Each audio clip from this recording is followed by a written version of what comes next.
welcome. My name is Sienna. Today I'm going to be recommending a few books for those of you who are interested in learning more about spirituality, getting into spirituality, or even mysticism. I've recently really dived into this and I found a few books that have been helping me along the way and figured I would share that. So we'll just go ahead and jump into it. And if you have any recommendations of books that helped you when you were starting to get into, spirituality, tarot, crystals, anything like that, please feel free to recommend them down below. I'm still really eager to learn everything, and I'm one of those people who loves to learn the ins and outs of everything. So any recommendations I would love. Other than that, let's just go ahead and get on into it. The first book I wanted to recommend is one that is pretty popular here on YouTube. So I debated not even including it, but I figured it helped me, and so maybe somebody out there hasn't heard about this book, and that's The Alchemist.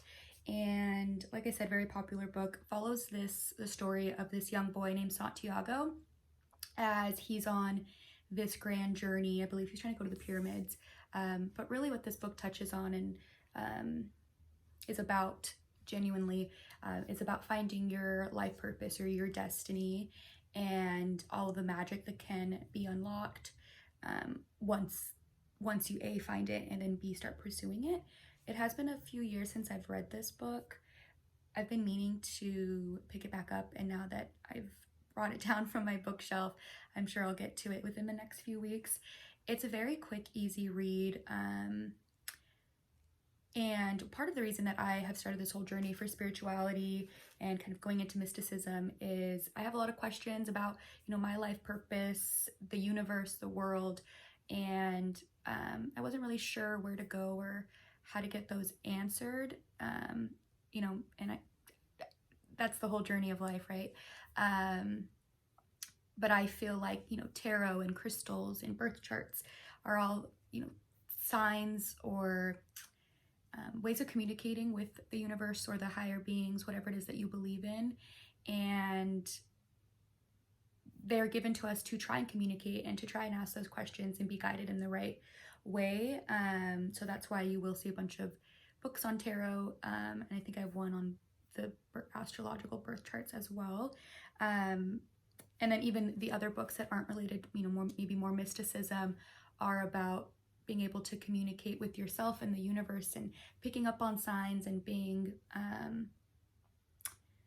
intuitive in that sort of way. And I do feel like this book does touch on that in not such a mystical woo-woo type of way. So this is a good book for a beginner who's just like, hey, what is my calling? What should I be doing? And why should I follow? Or do I even have, one thing or that I'm meant to do? Does that make sense? You should read it. The next book I will recommend will be the Tip of Piglet, or it's the De of Piglet. So originally I went to the bookstore because somebody had recommended the Tao of Pooh. I always want to say Poe. Of Pooh to me, but when I got there, they didn't have that book in stock, but they did have this one, which is a counterpart, essentially. I think it's described as kind of like the yin and the yang of Taoism, which, to be completely honest, I'm not sure if it is a religion or if it's more of a manner of, thinking and believing. Don't quote me on that. But really this book talks about that great things can come in small packages. And so if you feel like it's human nature to feel like I am struggling to reach my goals, and am I capable of reaching my goals? Am I capable of living the life that I want? I feel, if you struggle with comparing yourself and your journey to those around you, this definitely touches on that. Anyway, the story is told through the characters of Winnie the Pooh, which makes it very easy and easy to break apart and understand. And it does talk about the other characters as well, how to deal with or avoid, Eeyore moments in your life, and but at the same time, what you can learn from them and how you can grow. Really good, easy read. I believe it's about 250 pages, so not too bad. I'll just read you. I try and highlight books like these so that way I can go back and when I need guidance or little to re-jog my memory, it's easier to do. So randomly, it says, the worthwhile, important things in life, wisdom and happiness in particular, are simply not the sort of things one can chase after and grab. They are instead the sort of things that come to us where we are, if we let them, if we stop trying too hard and just let things happen as they need to.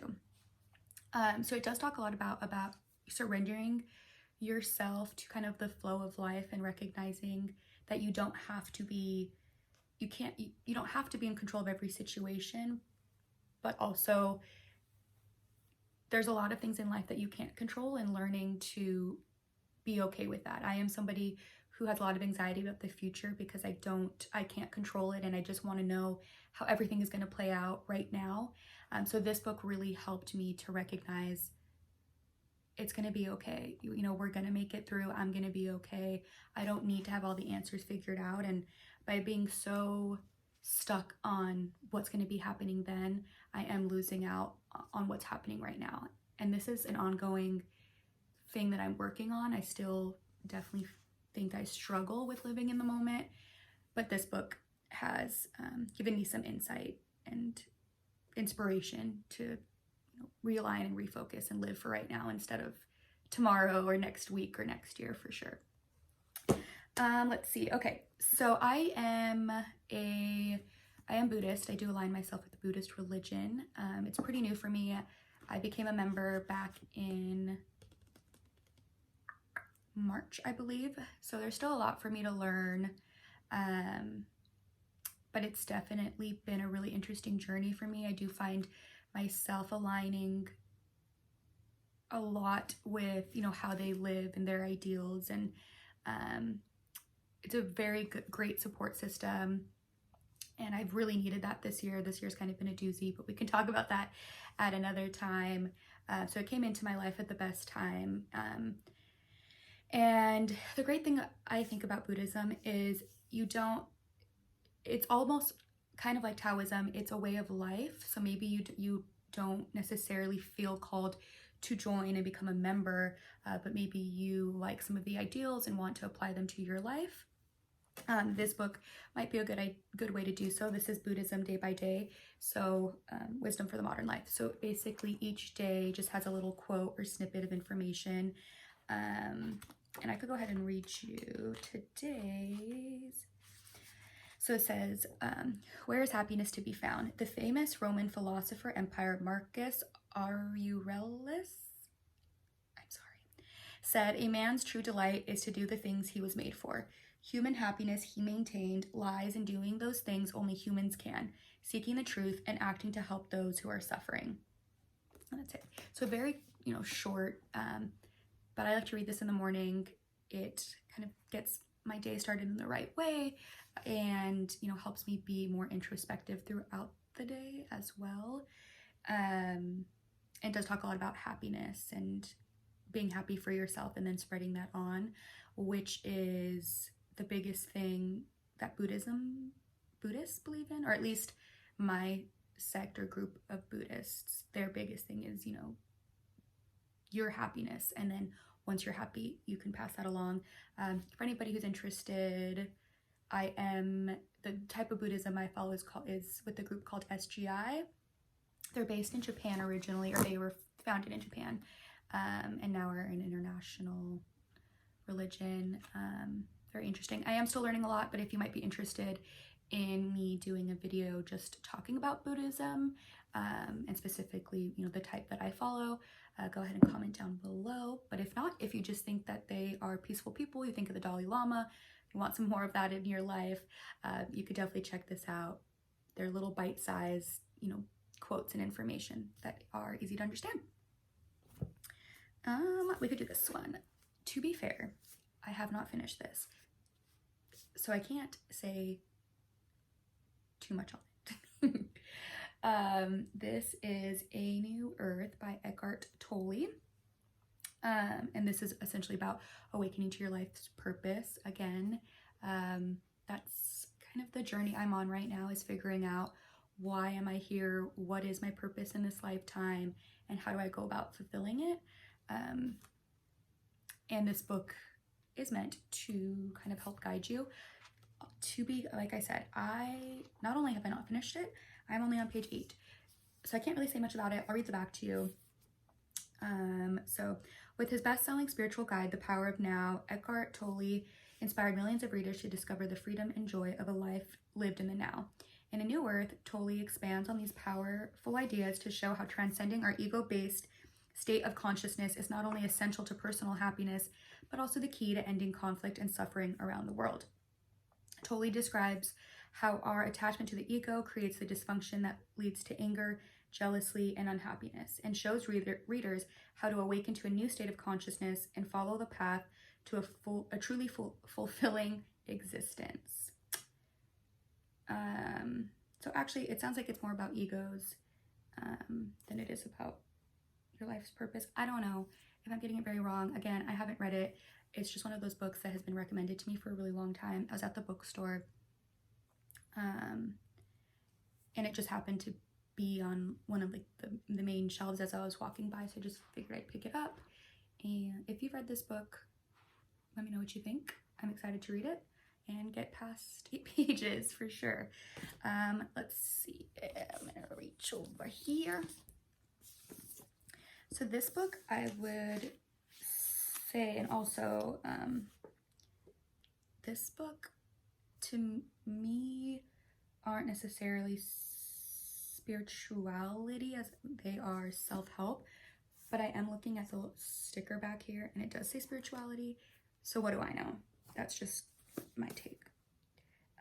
So the next book I have is The Blue Zones of Happiness. Again, this is another book I haven't finished. I think I am a little further than 8 pages. I'm 28 pages into this one. And essentially this book talks about how to be happy.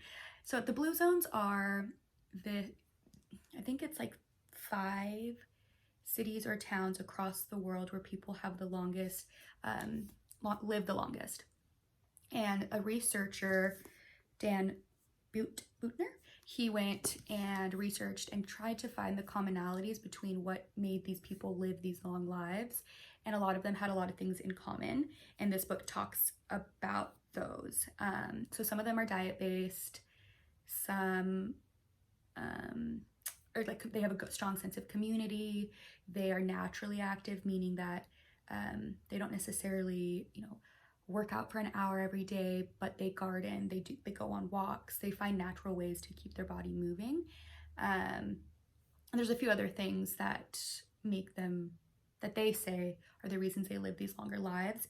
And a lot of it leads to they're generally happier people. And because they're happier, their health is sustained for longer. Does that make sense? So again, I just started this, so I haven't learned too much about it, but this kind of goes over some of those, how to build your network around you, your community, how to eat in ways that are natural and good for your body, how to be naturally active. So I could do a follow-up once I've read it, but I've read a few articles online about the blue zones. Somebody gave me their information according to their diet, and then I just kind of continued and realized that it's actually a whole lifestyle. So if you're interested in lessons from the happiest people and people who live the longest, you could check this out. It's been good so far. Yeah. Okay. And then the last 3 books that I have, I would say are definitely more on the mystic side. So to start, I have a book about how to read birth charts. It's called Star Power, a simple guide to astrology for the modern mystic. And what it does is essentially goes through and tells you, like what the planets signify and how they align, and how it ties in with the house that it's in, the sign that it's associated to. For those of you who are not sure what a birth chart is, essentially what you do is you put in your name, your date of birth, the time you were born. That's really crucial. So you have to look on your birth certificate, ask your parents, whatever it may be. You do have to know the time. It's not very accurate. My understanding is it's more accurate when you can get the exact time. So I'd recommend that. And essentially put it in, and the location of where you were born. And based on all of that information and how the stars and the planets aligned when you were born speaks on, your personality, and like the way you live your life, if that makes sense. So your astrological sign or your zodiac sign, I'm a Leo, so that's your sun sign. So that's the way that you are outwardly portrayed into the world. Most everybody knows what their zodiac sign is. Doing your birth chart gives you just further information on different parts of yourself. Like your moon sign is who your emotional self, who you are inside that you don't show. Like there's planets, like Venus has to do with love and relationships. It's really interesting. To be completely honest, I am still really confused, and it does require a lot of thought. It could just be like the more that you practice, the easier it is to understand how everything connects. But as I was going through this and trying to do my birth chart, sometimes I was like, I just don't understand how you get what it's trying to say, because I will say, this does not tell you I don't even know how to word this. So if it will not read your chart for you. It'll give you examples of how to read like a general chart, but if you're looking just to open it and for it to tell you what you're be able to look up what your specific thing is, it's not going to do that for you, which is kind of a blessing and a curse, because if it just tells you, then you don't have to put any thought into it, and it's just there and you can read it and then you can know. But also you don't get to make your own interpretations, and you're not really learning how to do it. And I do want to learn how to do it. I want to be able to do it for my friends, my family, because I'm really interested in that.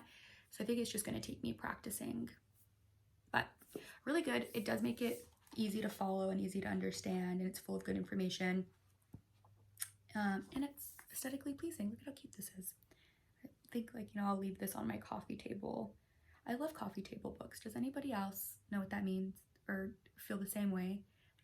Sometimes I buy books just for the idea of placing them and leaving them on a coffee table.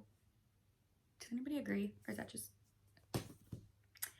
Okay, and then the last two books that I have are tarot books. I have been getting really into tarot. I've always been interested in it. I have a friend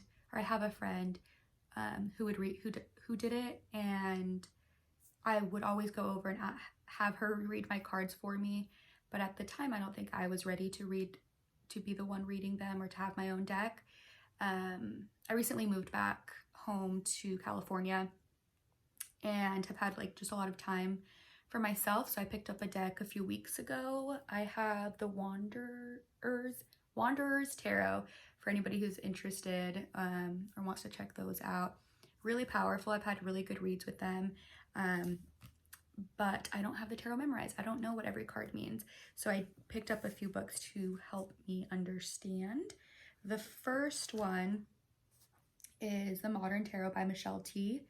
And this is a thicker book, especially for, a tarot book. A lot of the times they are a lot smaller. This one is really in depth. I recommend all these books. But what I really like about this book is the author, she will give you, the interpretation of the card and how it might be read in different circumstances. Like if it's coming up for you as a person, it's saying this. If it's coming up for you in a situation, the tarot's telling you this, instead of some guidebooks really only put one situation in mind, and don't really give you guidance on how it might be applied in different scenarios. Another thing I really enjoyed is that she gives personal accounts in her life that tie in to times that she had either pulled that card or she was living in the style of that card. Does that make sense? And that has also helped me understand, because sometimes when she was just talking broadly, I was like, I don't really understand. But when she applied it to real life, I was like, oh, that applies to me in my real life, X, Y, and Z. So this has been really good. I use this with every reading. Some people memorize. I don't really have the desire to have the tarot memorized. I don't think it's necessary.